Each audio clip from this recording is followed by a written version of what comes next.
MP_2 house by Kruk Architekci in Warsaw, Poland.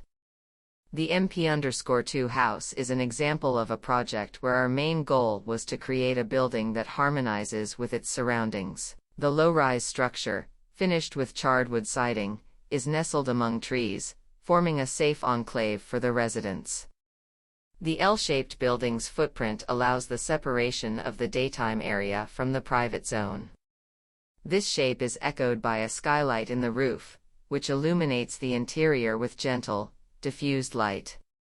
Extending beyond the building's volume, the eaves create a roof over a terrace located by the living room. Large sliding glass doors blur the boundary between the interior and exterior spaces. The overhang, supported by wooden pillars, also makes the whole structure more subtle, enabling it to blend into the surrounding nature.